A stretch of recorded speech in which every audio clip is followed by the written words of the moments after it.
महाकुंभ का इतिहास।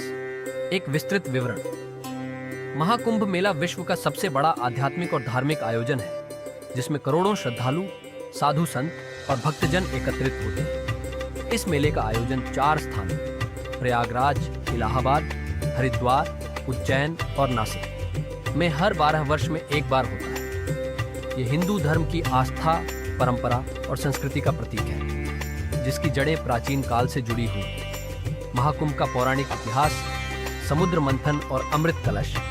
महाकुंभ मेले की उत्पत्ति की कथा समुद्र मंथन से जुड़ी हुई है, जो हिंदू धर्म के सबसे महत्वपूर्ण पौराणिक प्रसंगों में से एक है। यह कथा इस प्रकार है। देवताओं और असुरों का संधि। देवता और असुर दोनों अमृतत्व प्राप्त करने के लिए समुद्र मंथन करने के लिए सहमत हुए। उन्होंने मंदार पर्वत को मथनी और वासुकी नाग को रस्सी बनाकर क्षीर सागर, दूध का समुद्र, मंथन किया। मंथन के दौरान कई दिव्य वस्तुएं निकली, जिनमें से अंततः अमृतत्व प्रदान करने वाला अमृत का कलश प्राप्त हुआ। इसे धन्वंतरि देव लेकर आए। असुरों ने अमृत कलश को छीनने का प्रयास किया, जिससे देवताओं और असुरों के बीच 12 दिनों, स्वर्गीय गणना के अनुसार 12 वर्षों तक भीषण युद्ध हुआ। इस दौरान भगवान विष्णु ने मोहिनी अवतार धारण कर अमृत को देवताओं में बांट दिया।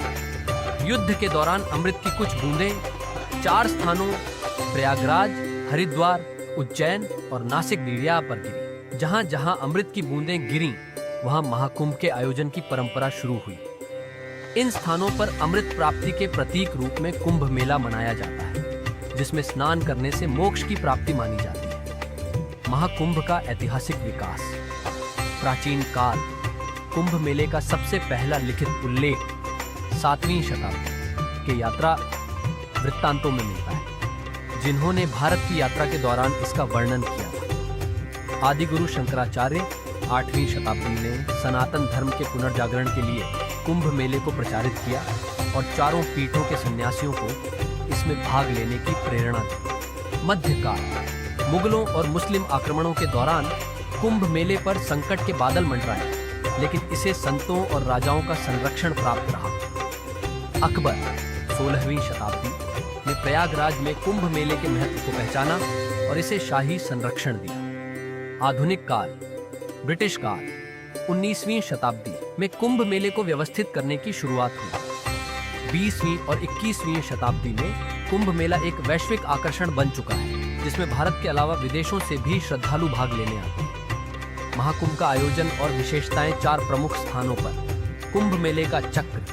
स्थान, नदी, आयोजन अंतराल।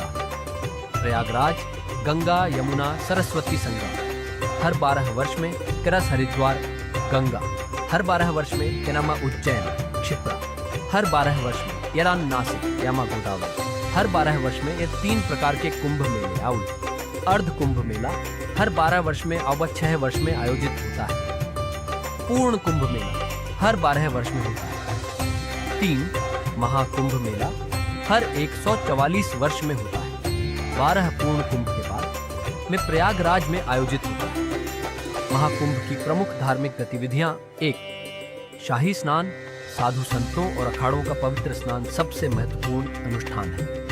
यह स्नान विशेष तिथियों पर किया जाता है, जिनका निर्धारण ज्योतिषीय गणनाओं के आधार पर होता है। 2 अखाड़ों की परेड।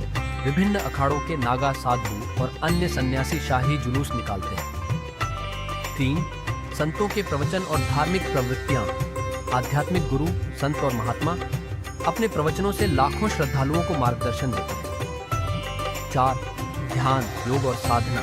महाकुंभ में योग और ध्यान शिविरों का आयोजन होता है, जहां लाखों लोग आध्यात्मिक शांति के लिए भाग लेते हैं। 5 दर्शन और पूजा। श्रद्धालु प्रमुख मंदिरों, घाटों और संतों के आश्रमों में दर्शन और पूजा करते हैं। महाकुंभ न केवल धार्मिक आयोजन है, बल्कि यह भारतीय संस्कृति, कला, संगीत और आध्यात्मिकता का एक महासंगम। इसे संयुक्त राष्ट्र यूनेस्को ने विश्व की अमूर्त सांस्कृतिक धरोहर, इंटेंजिबल कल्चरल हेरिटेज के रूप में मान्यता दी है। ये भारतीय पर्यटन और अर्थव्यवस्था में भी महत्वपूर्ण योगदान देता है, जिससे स्थानीय व्यवसायों और शिल्पकारों को रोजगार मिलता है। निष्कर्ष। महाकुंभ मेला सिर्फ एक धार्मिक उत्सव नहीं, बल्कि भारत की आध्यात्मिक, सांस्कृतिक और ऐतिहासिक धरोहर का प्रतीक है। इसका आयोजन हजारों वर्षों से होता आ रहा है और यह मानवता को एकता, शांति और मोक्ष का संदेश देता है। हर हर गंगे। समाप्त।